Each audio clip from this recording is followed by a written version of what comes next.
C'est à cause de ton nom, ô Éternel, que tu pardonneras mon iniquité, car elle est grande. Quel est l'homme qui craint l'Éternel? L'Éternel lui montre la voie qu'il doit choisir. Seigneur, nous te bénissons et te glorifions, notre Dieu, car s'il y a pardon de péché, c'est à cause, notre Dieu, de ton saint nom, parce que tu veilles, Seigneur, sur ce nom pour ne pas qu'il soit avili. Et c'est pour cela, à cause de ton grand et glorieux nom, tu as permis à ce que ta miséricorde se manifeste dans la vie des hommes et des femmes pour être pardonnés. Et c'est toi, en réalité, qui, notre Dieu, sème ta crainte en nous et qui, Seigneur, nous montre la voie à suivre, la voie que nous devons prendre pour le ciel. Et pour que nous puissions prendre cette voie, tu nous donnes, Seigneur, de connaître ta parole, car c'est elle qui nous dirige. Et c'est à cause de cela, ce matin, nous voulons encore écouter ta parole. Et bien avant cela, nous croyons que tu vas nous donner un temps de louange, un temps d'adoration au nom puissant de Jésus. Voici, mes frères et sœurs, encore ce matin, nous sommes là pour écouter la parole. Et bien avant cette parole, nous allons laisser le Seigneur de préparer notre cœur avec cette louange que nous allons écouter. Et c'est parti. Que Dieu nous bénisse.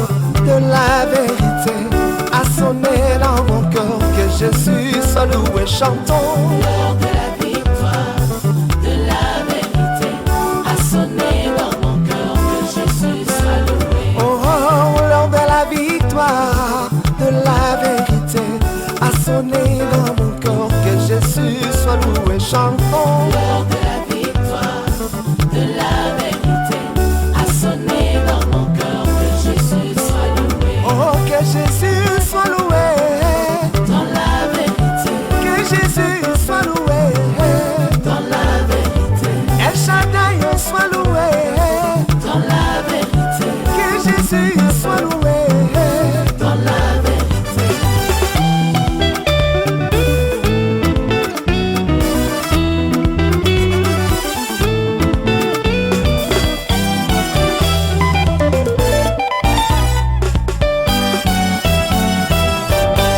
Voici notre méditation du jour sur Cantique chapitre 3 du verset 7 au verset 9 structuré en 3 points, avec un thème et une prière finale.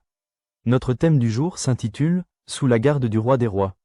Texte, voici la litière de Salomon, 60 vaillants hommes l'entourent, des plus vaillants d'Israël. Tous sont armés de l'épée, exercés au combat, chacun porte l'épée sur sa hanche, en vue des alarmes nocturnes. Le roi Salomon s'est fait un palanquin de bois du Liban. Cantique chapitre 3 du verset 7 au verset 9, nous lisons le même passage dans la version français courant, c'est la litière du roi Salomon, entourée de 60 hommes d'élite, de l'élite d'Israël. Ils sont tous armés de l'épée et entraînés au combat. Chacun porte son arme à la hanche pour faire face aux dangers de la nuit. Salomon s'est fait construire un siège à porteurs en bois du Liban. Guillemets simples. Nous procédons au développement de nos 3 points. Point 1. La protection assurée par la présence royale. La litière de Salomon représente un lieu de repos, mais aussi de sécurité. Autour d'elle, 60 vaillants hommes veillent. Cela nous rappelle que lorsque nous sommes proches du roi Jésus, nous bénéficions d'une protection spirituelle constante. Il place autour de nous ses anges et son armée céleste pour nous garder, même au milieu des ténèbres. Point 2. Des gardiens qualifiés et équipés. Les hommes choisis étaient les plus vaillants d'Israël et exercés au combat. Dans notre marche chrétienne, Dieu nous entoure aussi de personnes fidèles et expérimentées qui nous soutiennent dans la prière, l'encouragement et la vérité. Le Seigneur ne confie pas notre sécurité à des mains faibles, mais à des instruments préparés pour repousser l'ennemi. Point 3. Une œuvre construite avec excellence. Salomon a choisi le bois du Liban, symbole de force, de beauté et de pureté, pour son palanquin. De même, Jésus prépare pour nous un refuge solide et incorruptible. Ce que le Seigneur bâtit dans notre vie n'est pas fragile, mais résistant aux tempêtes et façonné avec amour. Prière, Seigneur Jésus, Roi des rois, merci pour la protection que tu mets autour de ma vie. Merci pour les gardiens spirituels, visibles et invisibles, que tu places pour me soutenir. Fortifie ma foi pour que je demeure toujours dans ton refuge, sûr et solide, jusqu'au jour où je te vais de Nazareth et nous disons tous Amen. Continuons de porter nos regards sur ce passage et laissons le Seigneur nous enseigner davantage.